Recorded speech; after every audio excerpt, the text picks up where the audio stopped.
Hello, and welcome to the Victory Podcast. I'm your host, Monique Watson. On this episode, I sat down with my cousin, Lee Koonce, who is the president and artistic director for Gateway's Music Festival. On this episode, we talked about how we know each other, his professional background, a bit about getting into the world of art administration, as well as we delved into a number of hot topics that weren't necessarily on our outline, but were really good points of discussion. Politics, to creating safe spaces for people of African descent, and just a whole host of other topics. Really great episode, so I hope you enjoy it. All right, so welcome to the Victory Podcast, and I'm your host, Monique Watson, and I have the wonderful pleasure this time to have a friend and family member of mine, Mr. Lee Koonce. How you doing, Lee? I'm terrific, Monique. How are you? Good. So for our listeners, we'll talk a bit with Lee. He's going to give us a little bit about his background, and we'll talk about a couple of different topics about the world of arts and performance and his work with Gateway's Music Festival and sort of why that's important. And it's going to be really exciting. So thanks again, Lee, for sitting down with us today. My pleasure. Looking forward to it. Awesome. So maybe for the listeners, let's give them a bit of background about how we know each other. I did allude to it, that we are family members, and a little bit about yourself. Sure, that we are. We are definitely family members. Your mother and I are first cousins. So our parents were brothers and sisters. And so you and I guess they call it first cousin once removed or something like that. I think so. I was telling my mother, I talked to her this morning, and I was like, okay, whoever came up with these naming conventions for the cousins thing, I don't agree with it, and I think it's stupid. I think we should be second cousins. I just feel like the next generation, but I know it's right. Like same it's parent, really blah, complicated. Blah, blah, blah, blah. Exactly. And the first cousin line remains first cousin line, I think, forever. So I know it's so weird. Have you done Ancestry.com and the DNA testing? I have not, but Nicole did. So I feel like we share the same DNA. So that was enough for me. But yeah. You'd be surprised, though, because I learned that we all inherit 50% of our mother's genes and 50% of our father's genes, but they can be a different 50%. Right. It's not the same 50%. And what I found fascinating about the DNA testing, which I did a couple of years ago, is that, and they don't tell you this. I didn't know this until much later. They give you your first cousins, second cousins, but also third, fourth, fifth, sixth, seventh, eighth, as deep ninth, as they can go. 10th. Wow. And so you see this chart with hundreds of people that you are related to, that you had no idea that you were related to. Wow. It's extraordinary. So I would say it's worth doing the test just for that. I might have to check it out. Yeah, it's really amazing. So cousins. Yeah, cousins. And yeah, absolutely. I've known you for a long time in my life. Most of my conscious mind, right? Like of ages and all the different like family reunions and stuff we've had over the years. Yeah.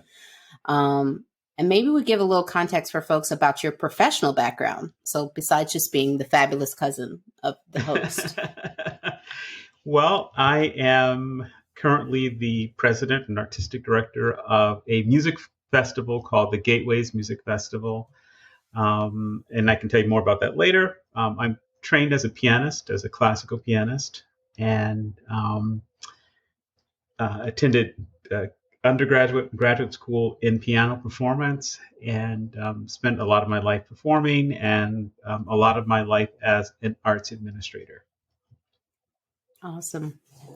Yeah, we will talk more about that. So let's get into the meat of it a bit. Okay. So how did you get into, like, what draw you to, whether it's piano or fine arts, like what kind of brought you into that world? Was it just listening to things and you're like, oh, I want to do that? Or sort of what got you there? Yeah, well, we were actually born in Ohio, like most of our family.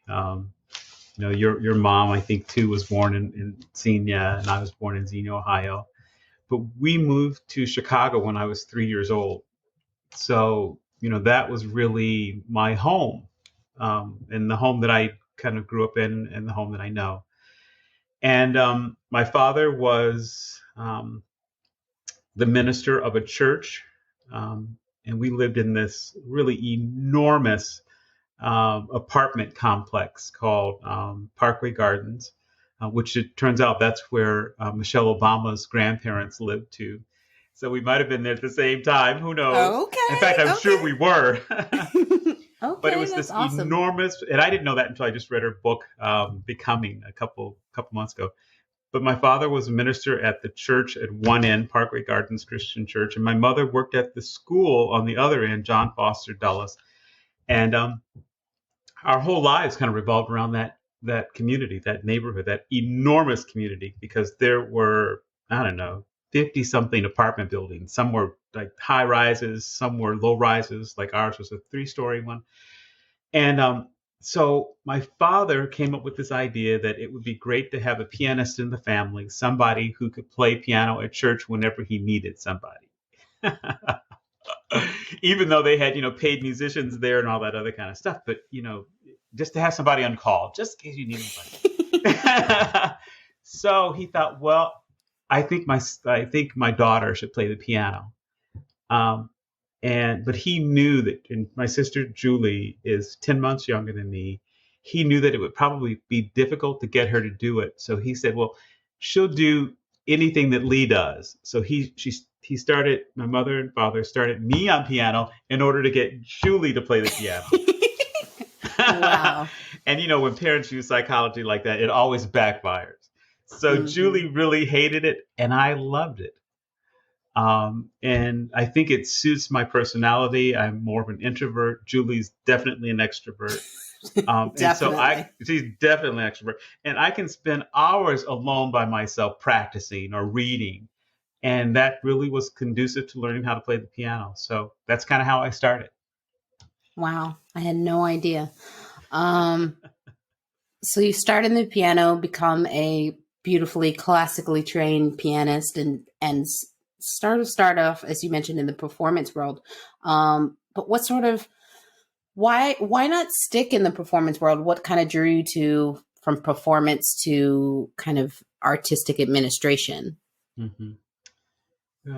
Like most things in life, nothing's a straight, clear path, and I don't think I certainly planned it all out. But so after I went to the Oberlin Conservatory of Music in Ohio for undergrad, and then I went to the Eastman School of Music for a master's in piano.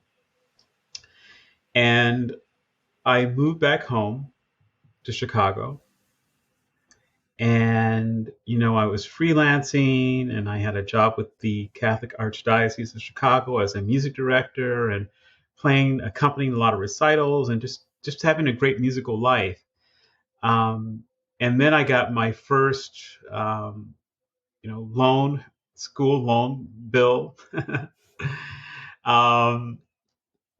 And I thought, oh my gosh, I got to find a way to pay this thing, and all the freelancing and stuff is not going to do it. And mind you, it was about $3,000, and this was from undergraduate and graduate, but it seemed like a fortune to me then. And when I was in grad school, I had the great experience of working at Eastman Kodak, and I won't go into all that, but over the summer, and I became kind of this Macintosh expert in the early days of the Macintosh. And so I saw this job advertised in Chicago at this company called Arthur Andersen. It's actually called Andersen Consulting, of the division of Arthur Andersen at that point, for somebody who was a desktop publisher, they called it back then. I applied for the job. It was a 3-month job. And I thought, this is great. I'll just take this job to pay off my $3,000 school loans and be done. Well, 10 years later, I was still there at Andersen Consulting, which is now Accenture, which is the largest consulting firm in the world. I was a senior manager with a couple departments and tons of responsibility, and still playing on the side and everything, in the evenings and the weekends and stuff like that. But I had this life at a huge consulting firm that grew from like 500 employees to, I think the firm is now like 300,000 employees. Wow. So it was a place and a job that suited me. And um, at one point, I decided, okay, it's time for me to really get back to music after 10 years of being at Anderson Consulting. And I thought, well, what if I found a job that could combine my musical background and my administrative background? And I became then the director of community relations at the Chicago Symphony Orchestra. And so that was my beginning into arts administration, finding a way that could encompass my musical interest along with my business interest. Yeah, that's awesome. So, tips for other now that you've kind of been in the art administration space for a bit, is there some things that you think if someone thinks that I want to do art administration, I really like, the kind of the business side of it, would you tell them looking back what would be some tips or things in that space for them? Yeah, that's a great question, and because I don't think that there is a set path. A lot of people go into arts administration from the world of performance. They've been performers. They've been trained as musicians themselves, or artists themselves, or dancers, and they go into arts administration. And some people come from it completely out of the blue. There is, for example, the president of a really prominent, well-known, enormous music school in Minneapolis who doesn't have an arts background, but he runs this amazing institution. Of course, he's an arts lover. He loves music. He loves dance, all those things. But that's not his background. He came from the business world. And I think that the arts and arts administration need strong finance support. They need strong administrative support. They need strong technology support. And those are things that are translatable from many different fields.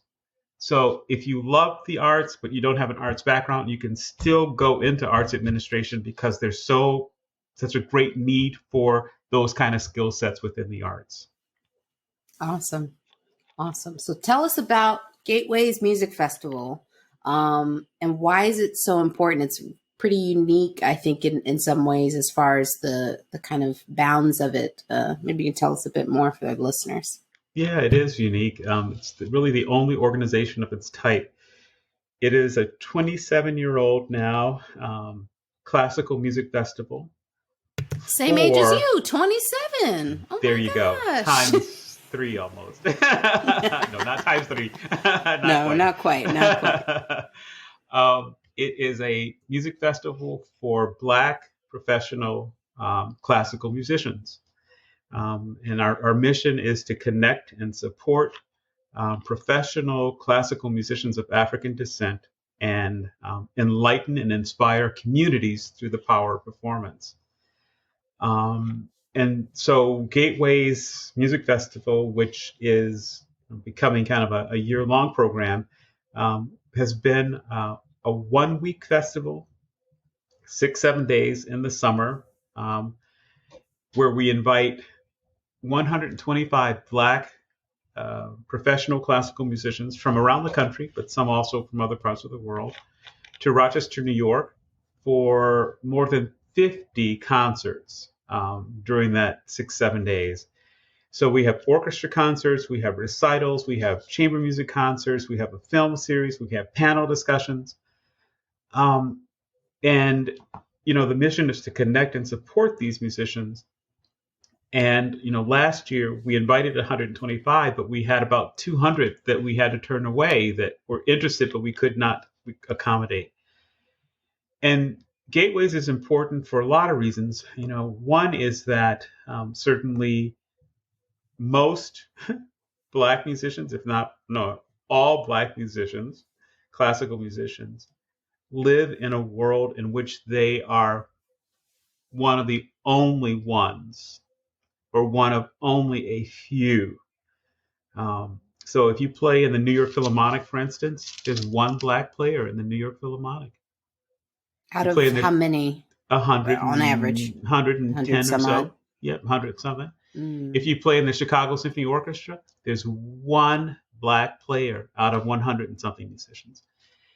If you teach on the faculty of a major music school, you're a handful. So to come to gateways where there are all these people who look like you, who have the same life experience as you, it's profound for them, Mm-hmm. profound, and play at a very high level. Mm-hmm. So the musicians, flock to gateways. They want to be a part of it because it is one of the few places in their lives where it can really be about the music because it doesn't have to be about race. And so Mm. our mission is not about diversity. Our mission is not about race. Our mission is to just bring together and support this group of musicians. So I think it's important for that. It's also important because we want our communities and other communities to see that there are no boundaries for Black people. We can excel at hip hop. We can excel at reggae. We can excel at country and western. We can we can excel at classical. And so for a little Black kid in particular to see that, wait a minute, there are no boundaries. I can be anything. I can do whatever I want musically, just like I can play golf or tennis, basketball, football. So Gateways is this, visual representation of the possibilities for Black people. And that's why I think it's important. Absolutely. Oh man. It actually reminds me, as I've, been following it, since you've become a part of it and I became aware of it. It reminds me, as far as its mission and intent, is sort of like the HBCU experience. Mm-hmm. As a proud Howard University alumni, the same university, Yes. to be clear, that Exactly. Madam Vice President Kamala Harris attended. That's the only way you can introduce Howard. That's the only way you can use Howard now, is you have to include Madam Vice President Kamala Harris. Absolutely. But anyway. Claim it. We're just, all Howard alums are going to be just disgusting for the next 4 years plus. No, you're never going to be right ridiculous. Again, ever. Never. We were already feeling, as the Black Harvard, as they say, already had that just foolishness about us. It's going to get that much worse for the next 4 years. Exactly. Oh, I'm sure. So, worse, by worse, I mean absolutely fabulous for us. Absolutely. But yes. But it does remind me, I think back on my Howard experience, that was the thing, because I don't know if I've talked about this on the podcast. I got priority waitlisted at Carnegie Mellon. I got into Xavier, but I didn't want to stay home in New Orleans. And then I also got into Howard. So, and on the same trip, I went to go visit Carnegie Mellon. I went to go visit Howard, and I went to Carnegie Mellon, and I was just like, I don't know. There was a Black person that I saw. It just felt very intense. Mm-hmm. And not that that's a bad thing. It's a fantastic institution. Carnegie Mellon produced, both my parents went there, all of that good stuff. But then I went to Howard, and it was an experience, because I had grown up in New Orleans, in a majority Black city, but my high school experience was in an all-girls Catholic school, which had more diversity than others. We probably were about 20% in the population, which was better than some schools. Another school in the same city that one of my friends went through, and I think their classes were double the size. So we had like 100 people in my graduating class. This other institution down the road had about 200 people. We probably had about 20 African Americans and another like 10 miscellaneous mixture of different other minorities. So good, decent representation. But this other, like, friends of mine that went to another school had probably 200 people in their graduating class. And there were 3 Black people. I knew 2 of the 3 Black people that went to that school. So super small, but it was just a nice experience. Even with all that representation and everything, it was just such an amazing sort of homecoming. As soon as you walk in and you just look around, and like everyone looks like me. And that's not an experience that you get very often in situations and, in the world we live in. And And they're especially, smart. and they're And smart they're smart and they and know they're their engaged. stuff Exactly. and they're beautiful and Exactly. they're not They're fitting, beautiful. That's right. and even stuff like people wearing their hair naturally was That's right. like so much And more of nobody a, coming like, up and touching it. and nobody wants to touch it. Nobody wants, no, like I had to explain. I think I like, I'm on the DEI team, diversity, equity, inclusion team at work. And just one thing that jokingly I was talking about with somebody, just so because we were talking about hair. One of my friends got their hair cut. I was like, oh, that's cute. And whatever. They didn't try to touch my hair, never that at work, but it's just like hair discussion, trying to explain the black hair experience is totally different. But not having to do that where you just have people, That's right. and some people are wearing their hair naturally, some people are wearing weaves, wigs, straight, perm. Everything. It's like all the gamut, all the things. And it was just such a, this is what I wanted out of my college experience that I didn't even know that I wanted, because I honestly hadn't really looked at Howard too deeply. I had a lot of family members, as you know, my grandfather, your uncle, went to Howard. A lot of family members. My uncle on my dad's side went to Howard. So I knew of Howard, a cousin of his. People have gone to Howard. It's not that I've had any like disrespect for the institution or anything. I just was kind of like, I don't know. Sure. Okay. DC area. Cool. I'll apply. Whatevs. And then when I went there, and it's probably the same experience to others maybe listening to this who've been to, whether it be Howard or other HBCU sort of environment, it's just a home feeling, or Gateways in your example.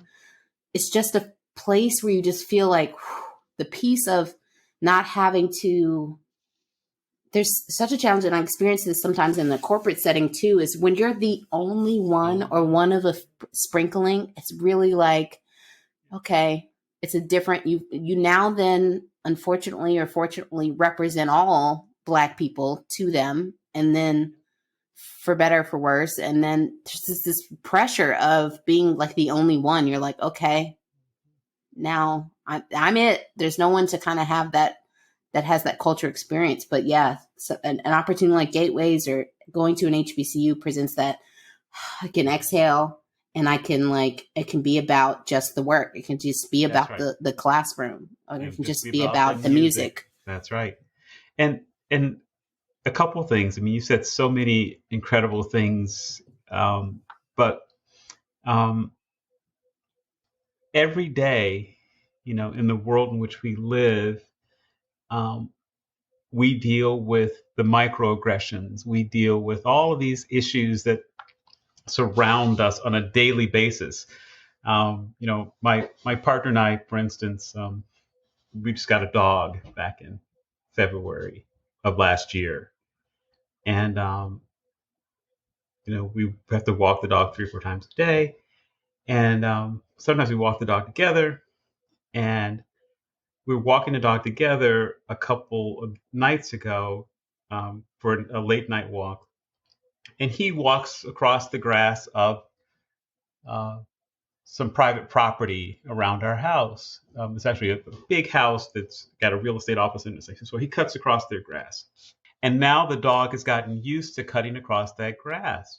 And so he likes to cut across that grass because it's this huge lawn, huge area. And whenever I take the dog out on a walk, he wants to go that way too, across that grass. And I told my partner, I said, it's uncomfortable for me to walk Emo, our dog, across this lawn. And he says, well, why? I said, you're a white man in America walking across somebody's private property at night. I'm a Black man in America walking across somebody's private property at night. You think about the situation. Take a second and pause. Yeah. Pause. Right? So, but I think it's something that is part of white privilege. It's not something that ever has to cross their mind. And another instance, our across the street neighbor, lovely couple, lovely family, and the husband is a retired mechanic, owned a big car repair shop here in our community. And I have this vintage Mercedes, 1970s Mercedes. So I invited him over to give me some advice on it, and it's been my dream car since I was 10. So, and he was giving me some advice, and so we sat around talking and stuff, and we had a really interesting conversation. This is pre-election, and he said, "Well, black people can be racist too," and I thought, okay, here we go. You're like, okay, let me step back. Exactly. Let me step back here a minute. But it was a good day for me. And so instead of going crazy, I said, John, what do you mean by that? He says, well, when I was a young man, I was working at another shop, and I had a guy work with us, a black friend, and he took me to a bar that he hung out in. It was, all black bar. And I walked in, and everybody looked at me, and they looked so mad and so mean. He's a tall white guy, and this is a black bar.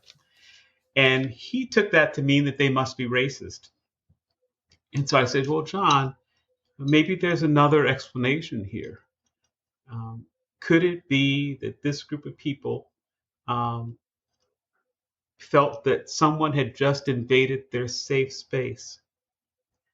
That the place that they go to relax and don't have to worry about someone, a cop putting his knee on their neck and suffocating them, or being dragged out and hung by a tree if you're in the South. Could it be that this was just the place where they felt safe? And I think that that's so true of places like Howard, places like Gateways, where there are places of safety for us. He was quiet for the longest amount of time. It was a really uncomfortable quiet. And, he's 70 something years old, and he looked, and this happened to him probably in his 20s. And he had held this belief that black people can be racist too for 50 something years. And he said to me, I've never thought about that. He's never had to. Exactly. That's part of the white privilege, right? You don't have to think about it. You don't have to. That. Just to go to your knee on the neck example. Yeah. They don't have to have those conversations. No. I don't have children yet, but I plan to. And those are the things of those conversations that you have to have at early ages. Absolutely. You have to start having that conversation at like 5 years old. I know. That's right. And say, you can't play with the fake gun like your friends, That's right. of a different shade can on the streets. You just can't. And it's not fair. Mm-hmm. It's the side, and you have to have the conversations at like 10 and 12. That's right. Again. And you have to have a different conversation when they're like 14, 15, 16, and about start to drive driving. And understand right. Your only response is yes, sir. Yes, ma'am. I don't care what they do, say. And even then, it may not be enough. It may not be enough, but that's at least the starting point. Exactly. Do what you need to do to get home safe. Exactly. We'll deal with the suing and the badge numbers and go in if injustices and all that. Mm-hmm. The only just get home safe. Do everything in your power to get home safe. And that's not a conversation. Talking to family members, people who I know who have kids, it's not conversations they need to ever have. Nope. Ever. Nope. There's not the same fear when, even if you're speeding and you're like, okay, that's why they're pulling me over. Mm-hmm. I was speeding. Just the lights, those red and blue lights in the rearview mirror. And I can speak to the Black experience because it's the only one I've had. Mm-hmm. Mm-hmm. is fear that clenches up, regardless of what, like, I've done nothing wrong. Maybe I've sped. That's the most I've done. I'm not like, I have no reason to be fearful, but I just am because experience both in my society and my experience from other people has ingrained in me this innate fear and been further validated from the example after example after example after example. Yep. There's a video that was kind of going around a year or two ago of a white woman driving, and she'd been pulled over by a cop, and she had her phone out, and she was just terrified, just shaking, and she was recording the thing because this is what she thought people had to do. You have to record instances of police, whatever. So she was recording. Now she's a white woman, and the cop is white, and he asked for her, driver's license and registration, and so she's shaking, and she's reaching over to open her glove compartment. And the policeman asked her, "So why are you so nervous, ma'am?" Because he probably thought maybe she's got drugs. And she says, "Well, I'm afraid that you might shoot me." And he says, "Well, no, we only shoot black people." It's recorded. He actually said, no, we only shoot black people." Yeah. Tell me it's not real. This is the thing. Real. and it's very interesting to me because I remember sort of some of those conversations of when these incidents happens, whether it's the George Floyds or the countless other names when situations like that occur. Working in an environment where you're surrounded by white people, especially when I lived in Canada in 2015 and stuff, and they had other different things that came up, and their surprise and shock around it that these things are happening. And I said, these things have been happening for centuries. That's right. The difference now is that everyone has a phone and everyone has a camera to videotape it. That's exactly right. And so the idea of these isolated incidents are no longer, right? That's right. And that they must have been doing X because that would be the only reason to validate in their own mind to do Y, to shoot, put your knee on your neck, blow up a spot when someone's doing nothing but sleeping in their bed at night because you thought you were at the right place. Yes. So. And getting, nobody deserves to be killed for running the stoplight. No. Nobody. Yeah. It's nobody deserves to be killed for selling loose cigarettes. That's absolutely not. That's right. No. And I think that we've known this for centuries because this has been going on for that long.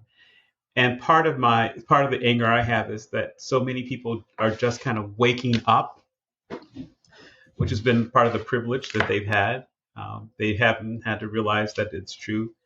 And there's this other thing that among many white people that, well, if it doesn't happen to me, if it's not my experience, it must not be true. Yes, that is an actual thing. That is mind blowing. It's mind blowing. Anyway, so I think that this is a moment for our country, and I'm glad that we're in this moment. And it also makes me think that maybe we needed a presidency like Donald Trump and this insanity that's going on right now, because it taught us how much we have to lose and how important it is for us to fight together. This insanity that this group of folks who are misogynist, who are racist, who are homophobic, who are Islamophobic, all the bad things, all of it. This is not who this country says that it is. This is not who our founding documents say who we are. It's not who we are so proud of being, right? It's been so maybe we had to go through this in order to get to a different place. Yeah, I said the same thing to, I think I was on a interview the other day talking about the inauguration. It was earlier before the inauguration ceremony started.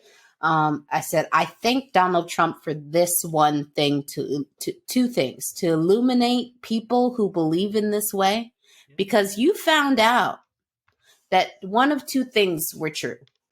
Either people who supported him fall in one of two camps. Either you are racist, misogynist, homophobic, insert awful thing here, or that is not a deal breaker for you. Right. And I think I respect people more who are the racist, homophobic, and whatever, because that's what you believe. And this is America, and you are entitled to believe that. And I don't have to like it either. And you can go in your little corner and whatever. But my bigger problem is that's not a deal breaker for you, audience, right? Because those are the people that probably sit next to you and sit in meetings and all the things, but it wasn't a deal breaker for them. That's my problem, is that audience have been now shown true, and you know who they are. And we now, I forget who said it, but it was like when someone, I think it might have been Maya Angelou, if someone shows you who they are, believe them. That's right. And Donald Trump has that's where shown we us who are. he was since the Central Park Seven, since the whole birther movement. He's shown us Yeah. who he is. He's shown That, us.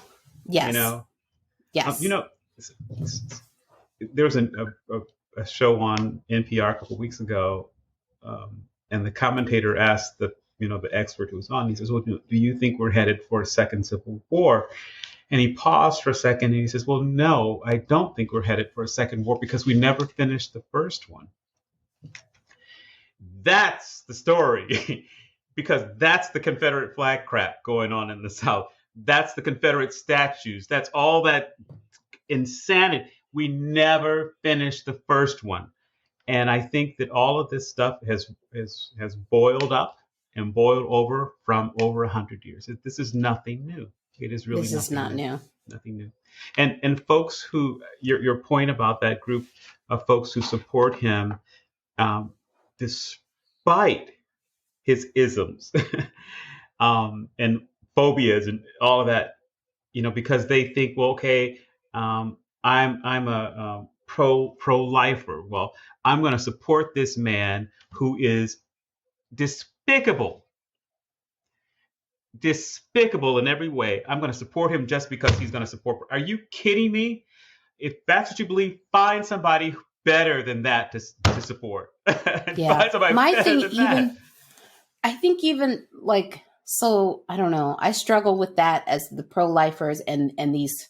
And I even struggle as a person who used to call myself a Christian. Even I've now switched to follower of Christ because these air quotes for the audio podcast evangelical Christians have hijacked that auspice Yes, they have. Yes, they have. and converted it in a way to fit their own biases and Yes, they have. racism and all these things to support that view. So I switched out of just Christian follower of Christ. That was sort of the original sort of thing. But anyway, many of them are not followers of Christ because what they're believing and purporting are not teaching Jesus Christ. That's where I was going with it. Absolutely. That's right. But they've co-opted the term Christian. Correct. They've taken it. But if like the things that follow, like, have you read the gospel? Can we look at the gospel? That's right. That's right. God was all about the others. That's right. Of society, the marginalized, the least of these. The parables of the one after the 99, going after the one. These don't fit your ideals. No. And and the pro-life stance, this is my sitting as a Christian. My personal opinion is one thing. The idea of pro-choice is that there is an option for others and that there's a safe way. Those things, the thing pre Roe v. Wade is not that abortions never happened. Mm-hmm. Let's be clear. They did. That's right. They happened. And people who have money will continue in a post if they get rid of Roe v. Wade, no matter what, to have access to abortions. And making those choices early, and there is no late term abortion if you talk to actual medical doctors. It's just inducing labor. Mm-hmm. So this mythological late term abortion foolishness is not it. Anyway, but so if you're actually God gave us free will. Mm-hmm. So isn't that pro-choice? The option, giving the people the option, the tools, and the safe space to make decisions with their own body is the ultimate free will expression. That's right. So I can't rationalize that. And the disconnect between, the pro-life stance and capital punishment. Okay. So I believe in life here, but not there. It just doesn't make any sense whatsoever. It's nonsensical. And I think, nobody I know is pro-abortion. No. Nobody. We are pro-choice. It is the choice that you have to make for your family, for your body, and you deserve to have that choice. And they want to take that choice away. The whole co-opting of Christianity is a big deal for me because there's this thing that I remember when I was at another job. One of the parents of the students came in and said, "Well, I'm a Christian." And in his mind, that meant this this very rigid set of things. And I said, well, I'm a Christian too, but I don't believe exactly the way that you believe. But they have this very, if it's not their way, you're not a Christian. But here's something that I read that Gandhi said, and I used to have it hanging on the wall of my little office at home. He said, this is Mahatma Gandhi, I like your Christ. I don't like your Christians. They are so unlike your Christ. Facts. There it is. Well, there it is. I get into this discussion. I would say that even too for progressive Christians, we have a long way to go too to be more Christ-like, right? Correct. But Gandhi hit the nail on the head. Is exactly what you just said. Exactly what you just said. Yeah, I think, and then I think we'll move. Well, no, we'll keep it talking. It's whatever. No, one thing around that is that when I get into discussions, I'm a person, I go to church regularly. I do a lot more so from the community outreach and that sense of community that I get from going to church. But I have, even my own husband has struggles with the idea of religion.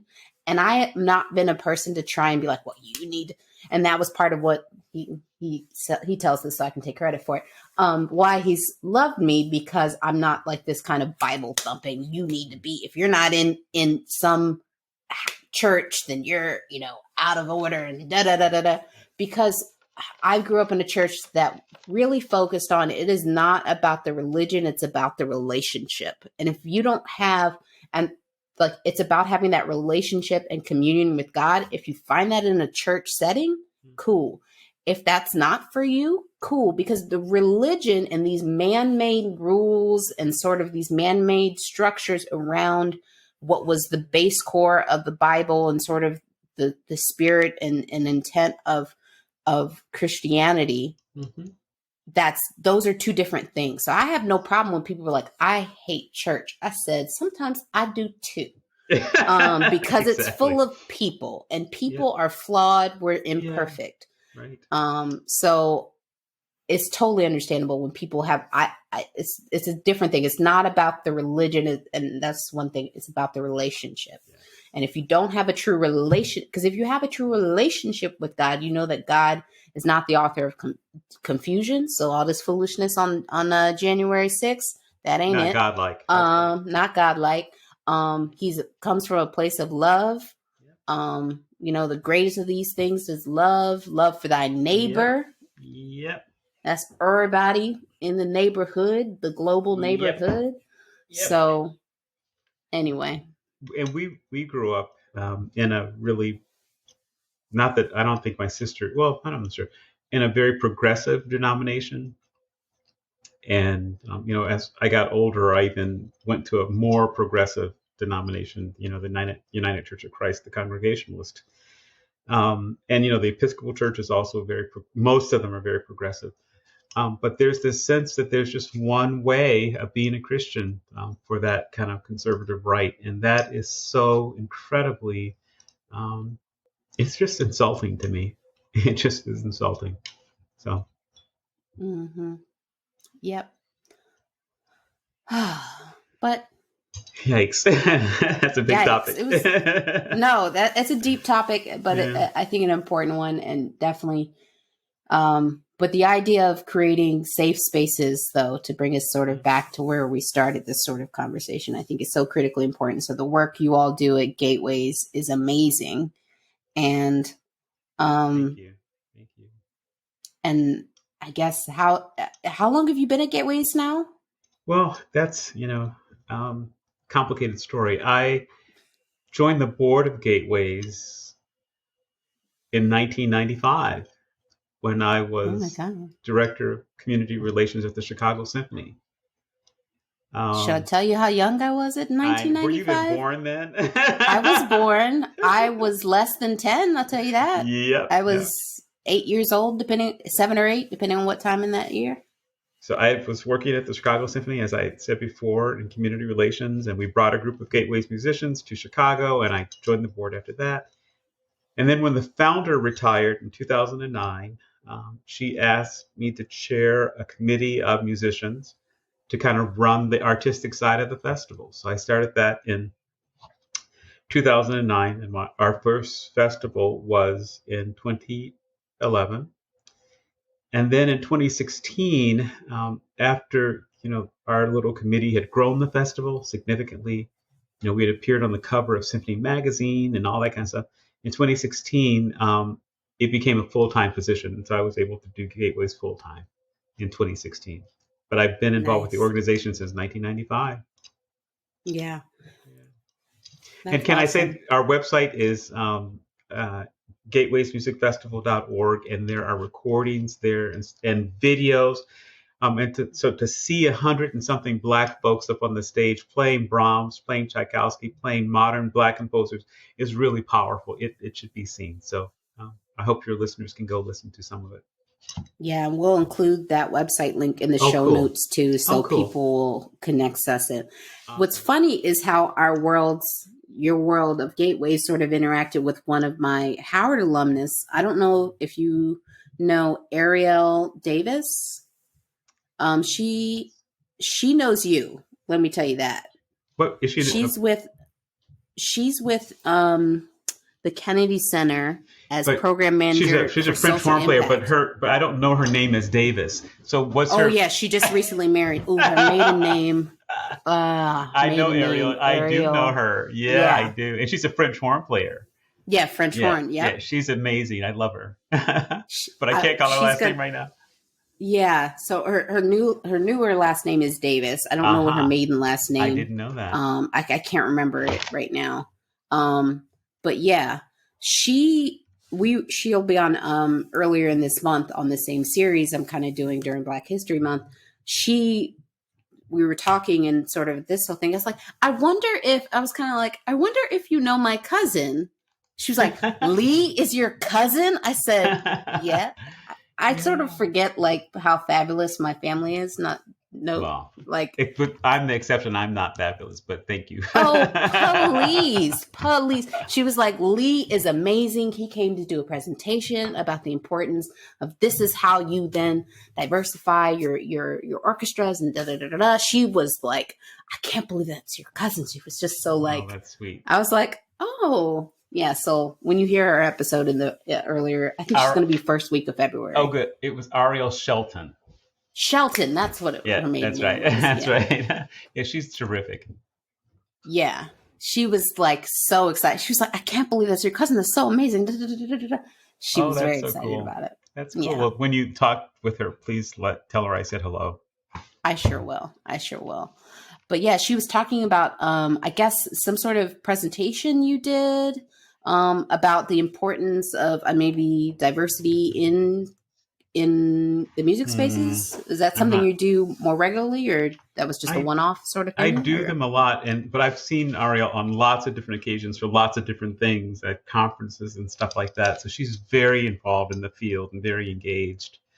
But yeah, I used to talk a lot on diversity panels and stuff like that. And the last 3 or 4 years I've stopped because I'm exhausted from it. The progress has been very, very slow, since I started in the field in the 1990s. And it's something that Black people get called upon to do that our white peers are not. It's expected that we'll spend our efforts and energy on making their worlds more diverse. And so I stopped, and I became more committed to not doing that through my work at Gateways. We believe that diversity is important. It is not our mission. And the Gateways musicians did a philosophy statement,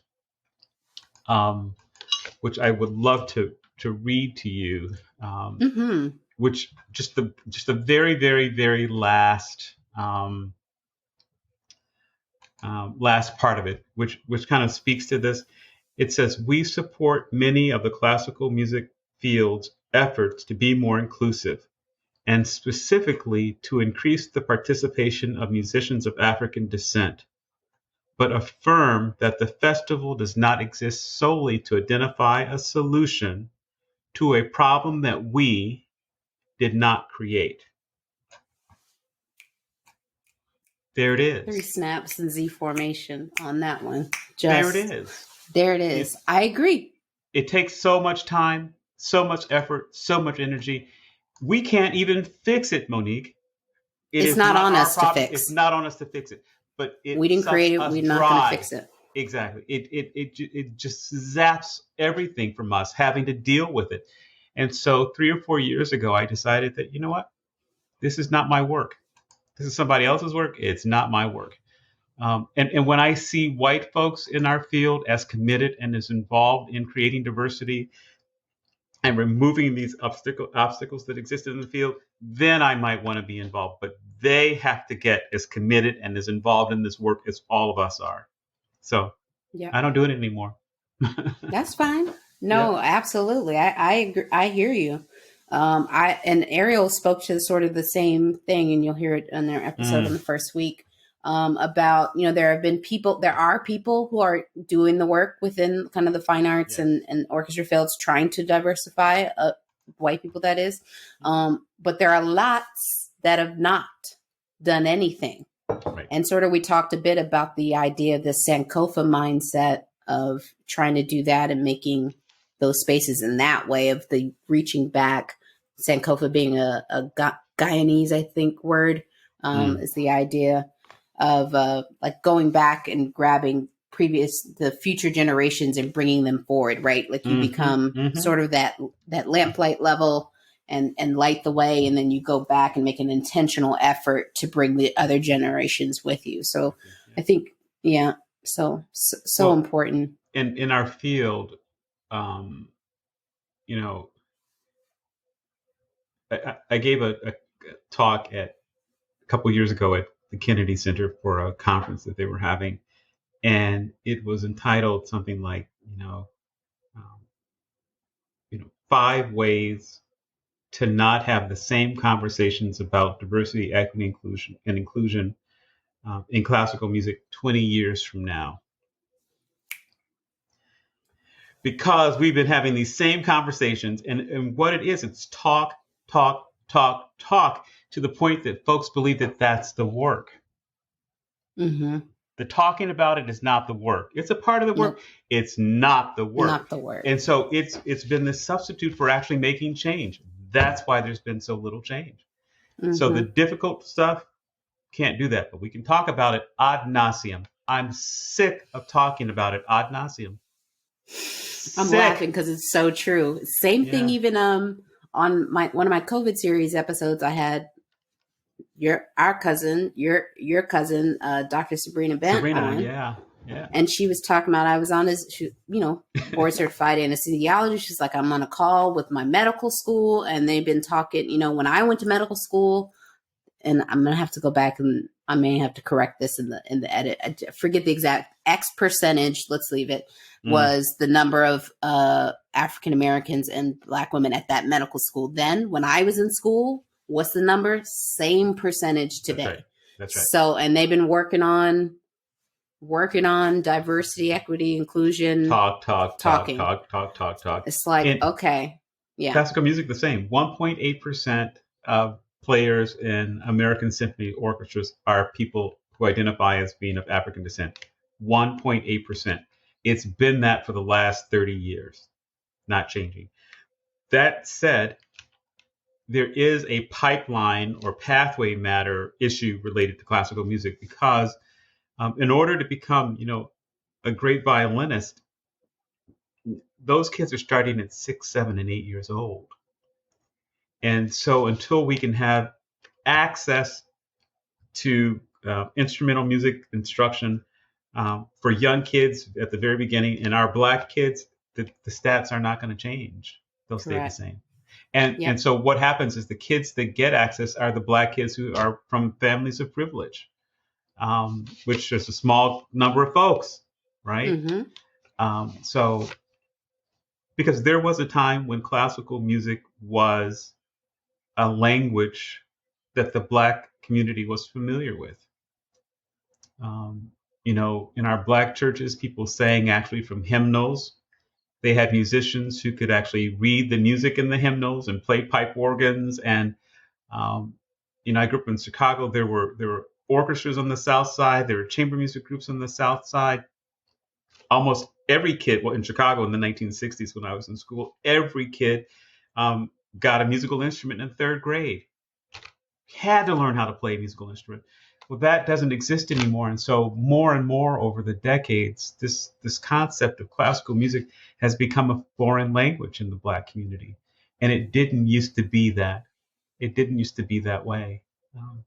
So there's definitely a pathway. We've got to find a way to get more kids, and if that's the conversation, I want to be involved in that conversation. And it's not just a select group of kids; it's giving all kids the opportunity and access, because you never know who's going to be the next Mozart. You don't never know who's going to be the next George Walker. So every kid needs to be given the opportunity. So Absolutely. This was a very fruitful conversation. It's been so much fun we've talking sat to you. down. So fun. We have to do this more often. I know, and you have to come visit me in New York again. You and Christian have to come to New York. I have talked about it. We have talked about it. When you're on the list of when things open up. You're early on the list. Yay. I think we're going to hit DC. We're going to sort of do like we did before, because Christian's actually never been to Washington, DC. Oh, no kidding. Now's the time to go. Now that Crazy's out the house, I might want to go do a White House tour. I just feel like I was like, so pre-COVID, I was like, I want to go to DC, but that man's in the office, and I don't feel right going to the nation's capital and giving him any of my monies. I know. But now children, he's out. Well, your family, your mother and her sisters and brothers, and your grandfather, grandmother lived in the DC area, when we were all growing up. So we went there for vacation every once in a while. And Washington, DC is one of the world's great cities. Oh, yeah. So Kristen has to see it. He's got to go. I know. I was surprised because, growing up there, like I said, born in Northern Virginia. So that was like anytime anybody came in town, it's like, okay, let's go to DC, let's do the monuments, do all the things. So we did it, and the school trips and all the things. Of course. And then even when I was in high school in New Orleans, we did a trip to Washington, close up Washington. So you go and visit your senators, and there's a couple leadership type courses and stuff, and sort of big. And it was a big to do. It was a large organization, people from like Utah, people from all over the U.S. would be part of it. People from had some people from Puerto Rico, all the things. And so that was really cool. And then going to Howard again. So DC is also super part of. I loved it when I was in school. DC is a great college town too. Yes, it is. Because it's really easy to get around. I didn't have a car all 4 years, but it was because of the transit is really nice. And there's a lot of other college students there too. Correct. Georgetown, American, all that. That's right. Yep. So it's George Washington. And over the years that I've been going there for, like, I used to do a lot of work with the National Endowment for the Arts. I've seen the city become more and more. Well, it's become unaffordable for Black folks, pretty much. Like, it's just a very unaffordable. But the city, the kind of touristy areas and stuff like that have become more and more. I don't know. I don't want to. It's a world-class city in a way that it wasn't, 50 years ago. It was a sleepy town almost. Now it's a world-class city. I mean, very big branded. Yeah. It seems now fitting for this nation's capital. But when I was a kid, I think this is like a home, because I was coming from Chicago, right? This is like a little podunk town. But now DC is a big deal. It's a big deal. Yeah. And we'll have to save the gentrification discussion for another time, because that's the whole thing. Well, you got it going on in New Orleans too. New Orleans too, right? Oh, post Katrina. Yes. Post Katrina has been the prices have gone up astronomically, and as we know, salaries and wages have not to keep up anywhere close. And people from the New Yorks and Chicagos and Californias, who fell in love with the city and decide, oh, I can live here for expensive for the people who live there, who are from there, but way cheaper than the Bay Area or wherever they're coming from. So there's a lot of that happening. And there's an interesting cultural discussion that goes on in there because they fell in love with the things of the city, but then want to change them. Like no music after a certain time. Right. I moved to the French Quarter, but I don't want to hear music in the after middle 11. of the night. Right. Yeah. What?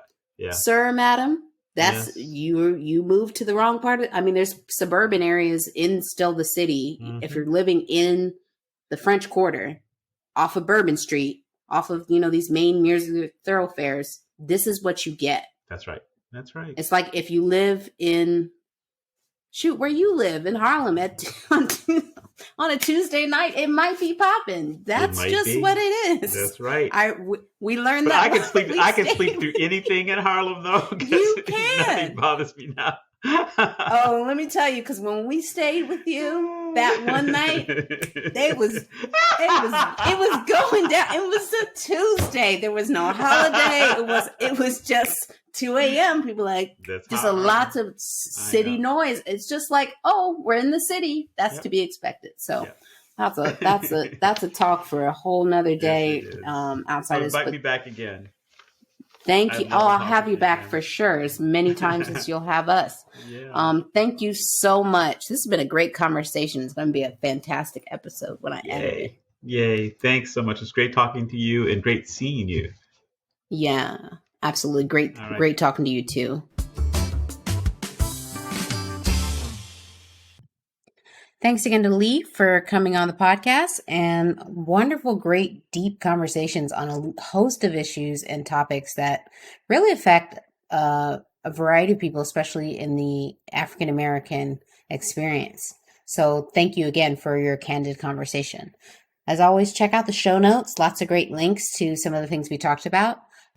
So check it out and make sure to support Gateways and other similar endeavors. Gateways Music Festival, the link to their site, and even a direct link to donate, or even just get some Gateways gear. I have a Gateways Music Festival t-shirt, lots of good fun gear out there. So definitely check them out.